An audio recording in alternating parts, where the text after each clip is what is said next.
Oke, Karya, Bang Michael, kita balik lagi di podcast Komisi Keluarga dengan tema Godly Parenting dengan subtema kedua yaitu Guiding Children to Encounter God, gitu ya.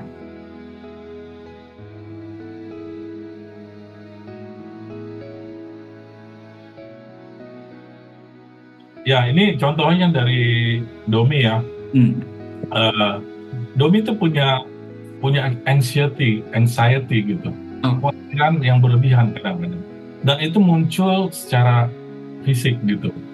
Seperti dia bisa tiba-tiba dia seperti kayak mau muntah dalam situasi yang mungkin sedikit stressful gitu buat dia.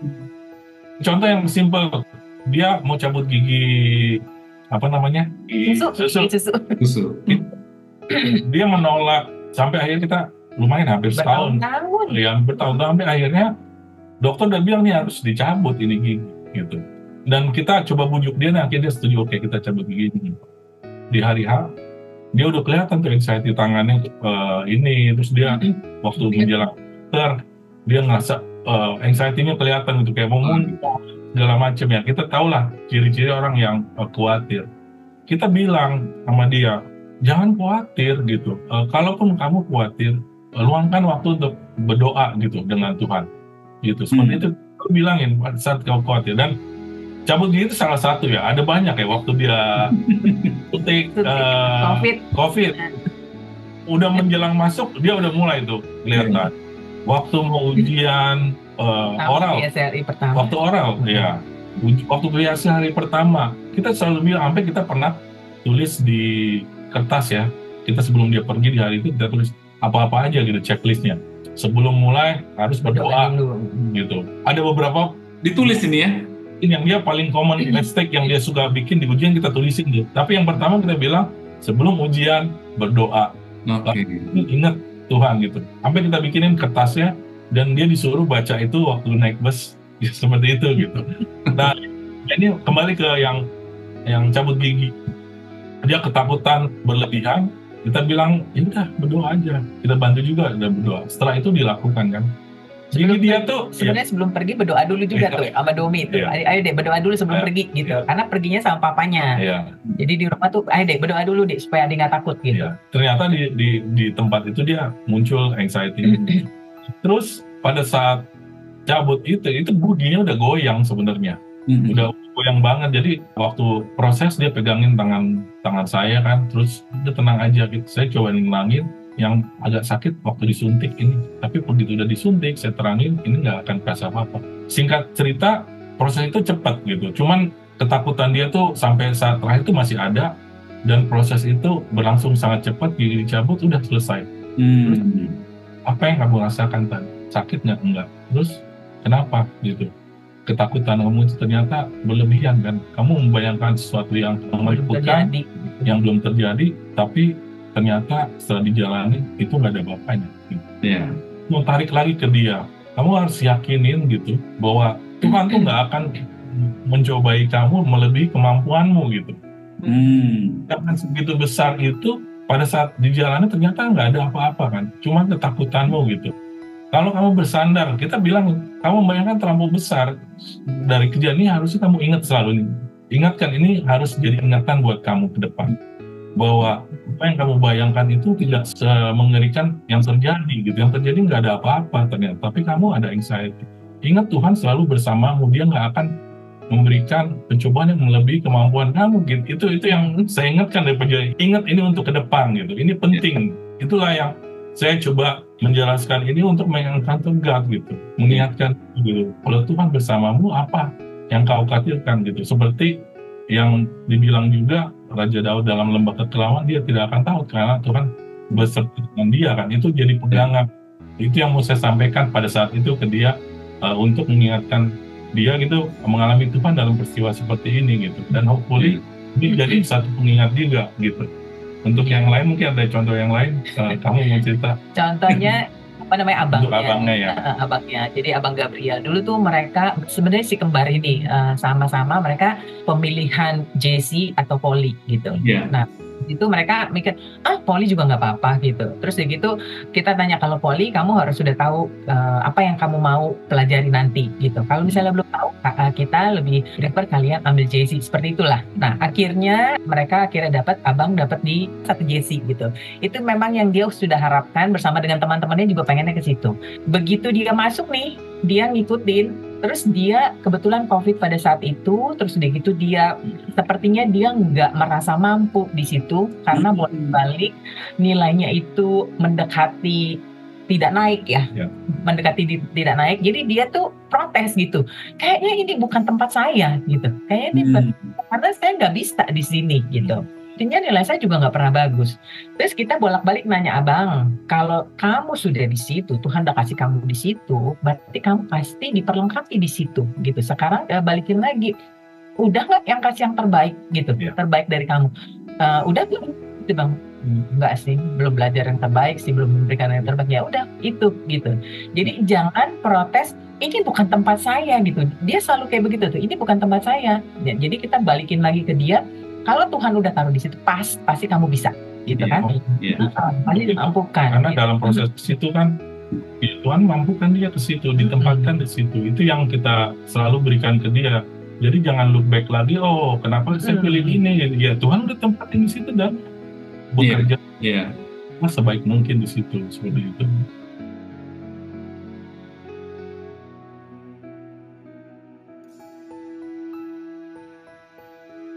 Oh, contohnya kalau Domi gampang nih. Waktu itu pernah ada mereka nih mau darah ya, apa namanya? Cek glukos yang ditusuk pakai ketakutan setengah mati gitu. Tapi sesudah dia ini gimana sih jadinya dia akhirnya berani? Ada abangnya ya? Iya, seperti itu. Jadi udah semua terakhir dia. Akhirnya ternyata nggak kenapa-napa kan. Udah nih, ternyata udah oke nih mama. Nah, terus gitu pernah saya ada seminar di kantor gitu ya tentang anxiety ini. Jadi saya tanya juga nih sama pembicaranya. Nah, terus gitu saya share ke Domi, Dek, jadi kalau untuk anxiety-mu itu sebenarnya kamu harus nggak boleh takut gitu loh. Ini something yang sebenarnya kamu nggak perlu kamu khawatir. Buat apa khawatir gitu kan? Itu kan kamu harus jalani. Dan juga seperti yang bapaknya bilang bahwa Tuhan itu nggak bakal kasih kamu yang ini. Benar nggak yang kamu ini? Kayak kemarin contohnya kayak Gigi terus yang ambil darah itu, adik kesakitan nggak atau ini nggak? Ya enggak sih. Nah itu dia. Jadi maksudnya begitu balik lagi tuh, oh iya sih mama, emang perlu sih gitu. Doa tuh perlu sih gitu. Jadi nggak perlu khawatir gitu. Jadi kan ada lagu tuh, nggak berkhawatir akan hari esok. Nah gitu tuh. Nah kayak yang itu. Jadi kita bilang pada ya benar kan. Jadi jangan ini, kamu harusnya berusaha ngobrol gitu sama Tuhan, ngobrol gitu. Gitu sih. Ngobrol sama Tuhan itu yang paling penting ya. Dan merelasikan setiap peristiwa itu, oh iya Tuhan tuh ini ya, mengingat dulu Tuhan kayaknya menolong saya begini, sekarang melewati lagi gitu ya. Wah, itu. Dan tadi ada poin penting banget dari Kak Ria dan Bang Michael bahwa mengajak anak-anak akhirnya ngobrol sama Tuhan. Karena Bu Charlotte juga ada ngomong ya, bagaimana kita menggandeng tangan Tuhan dan juga pada akhirnya kita mempertemukan tangan Tuhan dengan tangan anak-anak kita gitu. Wow, ini poin yang sangat baik banget nih Bang Michael dan Kak Ria. Thank you banget untuk sharingnya.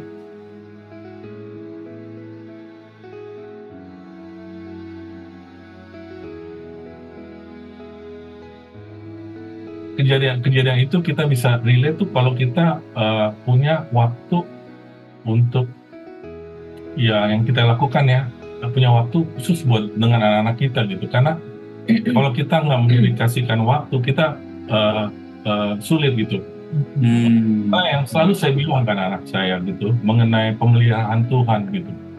Misalnya kita punya regular altar keluarga tiap 1 minggu dengan anak. Itu kesempatan kita untuk relate dalam seminggu ini apa yang terjadi atau bahkan flashback ke sebelumnya ya.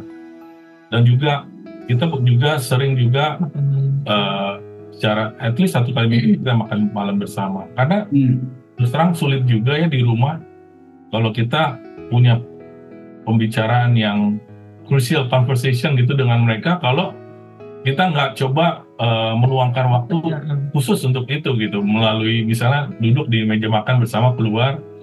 Kalau kita cuma sekedar ini pembicaraannya nggak dalam, bahkan dalam perjalanan ke tempat makan misalnya kita bisa banyak pembicaraan. Satu yang selalu saya ingatkan ke mereka itu mengenai pemeliharaan Tuhan buat hidup kita gitu. Kayak saya juga sharing ke mereka, waktu kita ke Singapura kita nggak tahu seperti apa, tapi tanpa rasa ini udah tahun hampir ke 20 gitu. Down, mulai dari masalah cari rumah segala macam, ada ketakutan, gimana kalian sekolah waktu itu, tapi sampai saat ini ya sampai kita di sini gitu dengan segala ups and down-nya. Nah itu kan sebenarnya itu namanya pemeliharaan Tuhan. Juga demikian dengan kalian dulu. Kamu ingat aja apa yang kalian mengalami challenge atau pergumulan segala macam. Dan sekarang kamu di mana gitu. Kalau kalian lihat ke belakang, ya kan, itu terjadi, dibiarkan terjadi oleh Tuhan. Tapi kamu sampai di titik ini kamu melewati itu semua. Kalau di lalu kalian melewati itu semua, kenapa kamu khawatir di masa depan Tuhan nggak akan juga melakukan hal yang sama gitu. Kalau itu terjadi sebelumnya, ke depan juga kita yakinin gitu. Itu selalu pesan yang saya sampaikan ya, misalnya di makan, di altar keluarga, terutama mereka cerita segala macam seperti itu. Ya. Jadi relasikan dengan hal-hal kecil, tapi juga do it intentionally gitu ya. Betul. Invest waktu untuk melakukannya gitu. Yeah. Karena mereka butuh itu setiap hari dan setiap saat gitu ya. Thank you banget Bang Michael, Karya, buat waktunya, buat sharingnya yang luar biasa. Kita berharap ini bukan yang terakhir gitu ya. Mungkin nanti pada podcast-podcast berikutnya kita bisa interview lagi gitu ya. Oke, thank you banget dan Tuhan Yesus memberkati. Ya, kiranya terus memimpin keluarga penuh dengan hikmat dari Tuhan dan kita terus belajar satu sama lain. Terima kasih Bang Mike. Thank you.